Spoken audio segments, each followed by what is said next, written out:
Did you guys see that weird dolls comment Trump made that he said that if the shelves become empty because of his tariffs, that people will have to buy their kids 2 dolls instead of 30 dolls? Does he not realize that a lot of the people that voted for him did that because they're worried about money and the economy, and they don't have money to buy any dolls at all? I saw some video from his 100-day rally and the people lining up outside, and they look like the type of people you'd see lining up outside like a Chili's, real excited for a fancy night out at Chili's on a Friday night. And I'm not judging people for that. I don't have a lot of money. I can't afford to go out to nice, but how did you convince these people that you're the guy for them? The guy that's never had to worry about a bill in his life. The guy that's never had to worry about how he's going to buy a gift, because he's probably never had to buy a gift for anyone because someone else does that. He's never known what it's like to worry or struggle like that. And he has got them convinced that he's going to help them. But then right to their faces, he's like, yeah, fuck your kids' Christmas. Buy $1 instead. And they're still going to just be like, he's your daddy anyway. I don't get it. Can someone explain it to me? If you're watching this and you're MAGA, can you explain it to me, please? So, if you've been walking into stores and noticing more empty shelves than usual, you're not imagining things. It's actually tied to tariffs. Lately, the US has hit imports from countries like China with some pretty steep tariffs, and that's caused a ripple effect across the retail world. When it suddenly costs a lot more to bring in goods, stores are left with a tough choice: raise prices or just stop stocking certain products altogether. A lot of them are doing both. Some big retailers try to stay ahead by bulk ordering items before the tariffs kicked in, which kept shelves looking full for a while. But that strategy only lasts so long. Now that those stockpiles are thinning out, we're seeing the real impact: limited selection, higher prices, and yes, those frustrating empty spots in the aisles. Grocery stores are feeling it too. Items like fruits, vegetables, or seafood that often come from overseas, those are either getting more expensive or showing up less frequently.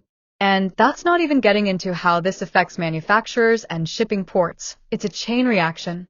So the next time you're shopping and wondering why things look a little bare, remember, it's not just about demand or bad luck.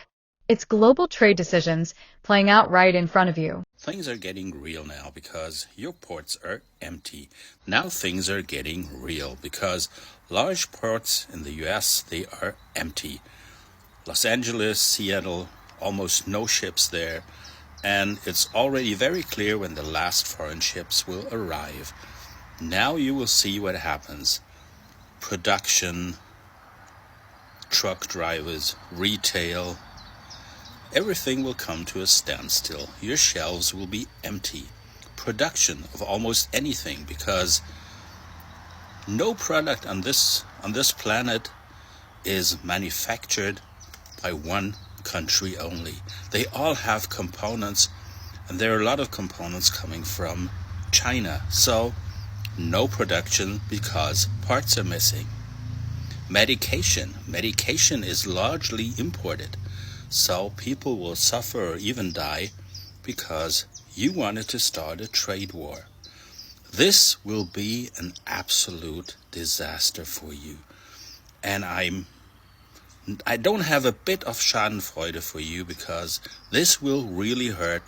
I'm personally very excited for the Trump tariffs. I heard this morning that 20,000 people are being laid off from UPS because they're expecting there to be less Amazon packages, and that's just good for everyone, isn't it? We should actually be shopping less. We shouldn't really be able to afford things in this country.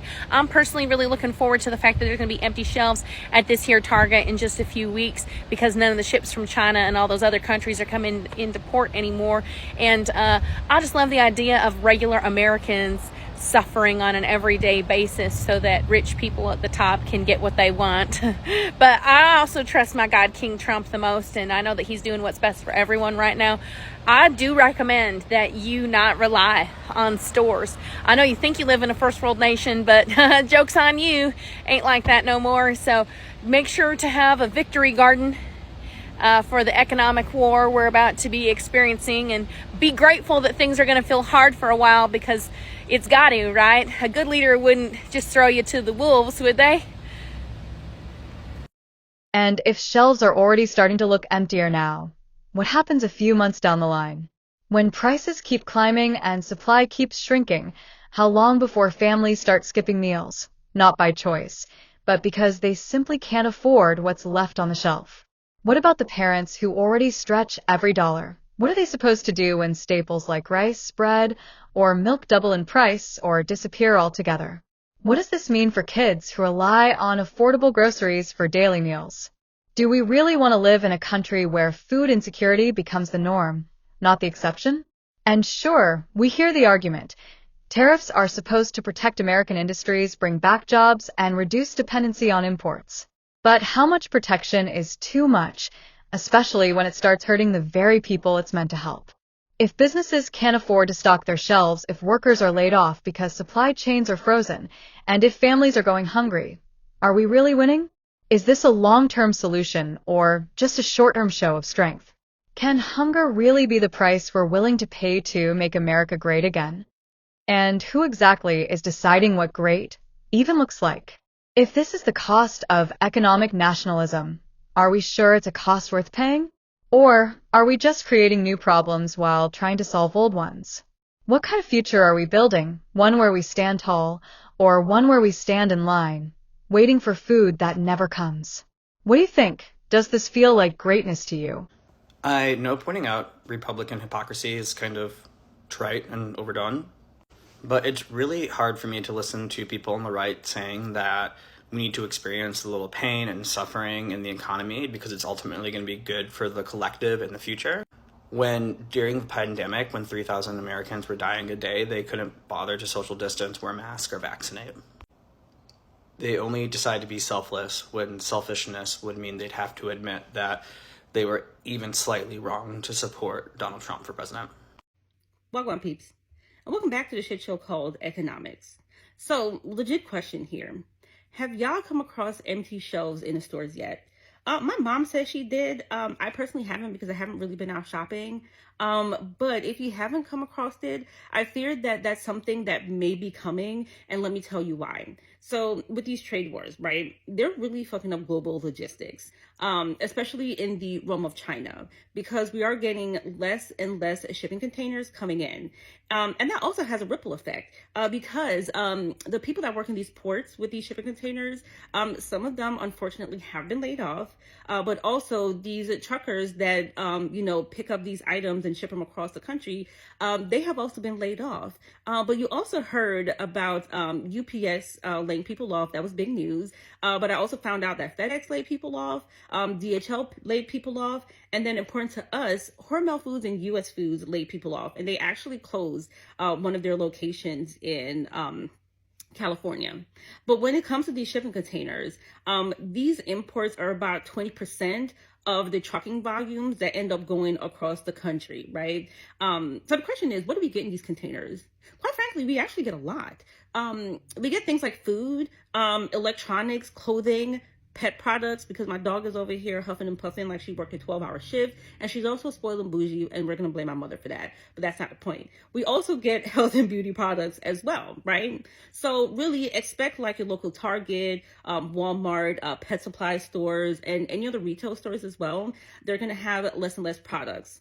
And I genuinely hope we don't get to a point where there's a food shortage, because if we don't get things together quite soon, that may be something that is coming. And let's also cross our fingers and hope that our homeboy really does something closer to the end of these 90-day tariff holdoffs, right?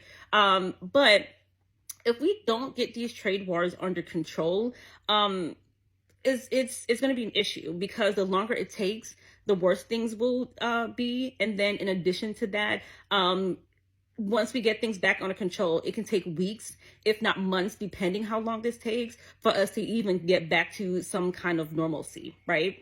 So I got some of this information by looking at the global supply chain pressure index, right? And this came out with the latest March numbers, and it's showing a slight decrease of 0.18 for the month of March. For the month of February, it did show a slight decrease of 0.07. Now, really, those numbers may not sound like a lot to us, but according to their index, it is a major disruption since the start of COVID-19. And we all remember what COVID-19 was like, right? But anyway, I do have some other indicators that I do want to talk about, like the consumer confidence numbers, CPI numbers, and GDP numbers that came out for April. Those are important because those are key determinants to if we're going to end up in a recession. No, this isn't Biden's economy, and don't let him tell you any different. I know that might confuse, perplex, absolutely fucking stupefy you guys, especially after we've been explaining to you that those first 2 years of his first term that y'all have been in some kind of fucking fever dream to get back to was Obama's economy. It might feel like, well, it's fair if it was Obama's economy during his first 2 years, then it's probably Biden's economy now that it's his years again. No. Everything that is happening right now is a direct result of the stupid fucking policies that he's been putting into place. And the thing is that we told you guys this. In fact, every fucking economist told you that this is how it was going to be. We told you that the tariffs across the fucking board were going to be a goddamn disaster. They weren't going to reshore manufacturing as you guys hope for. I don't understand why we're hoping for bringing back dead industries, but okay.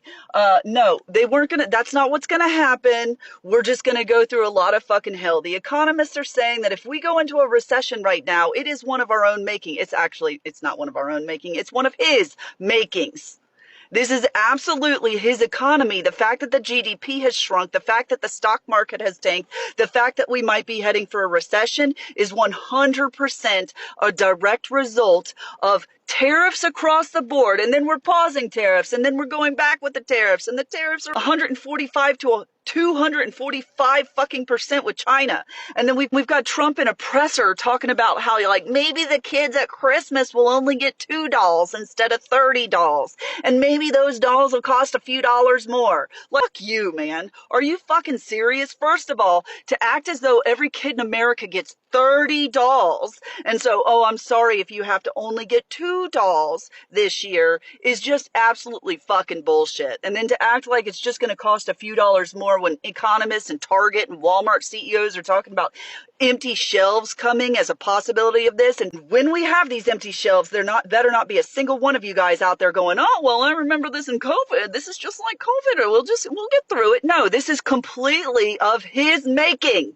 It is not a global pandemic. When these empty shelves happen, it's because he did it. This is his economy. So here we are, empty shelves, rising prices, struggling families, and we're being told this is all part of the plan to make America great again. Really? Is this what greatness looks like? A country where groceries feel like a luxury and working families are one unexpected bill away from going hungry? You wanted America first. Well, congratulations. You're first in line for less food, higher costs, and more stress. But hey, maybe this is what you voted for. Maybe this is the version of greatness you were promised. So tell me, does this feel like winning? Is this what protecting American jobs looks like? When the jobs are gone, the shelves are empty, and the food banks are full? If you're okay with that, then by all means, carry on waving that red hat. But for the rest of us, it might be time to ask some real questions. Is this really the America you wanted? Or just the one you were sold? Thanks for watching. If you want more honest takes on what's really going on, make sure to like, subscribe, and turn on that notification bell so you don't miss a thing. This is Orbit Point, where we keep it real, even when it stings. Catch you in the next one.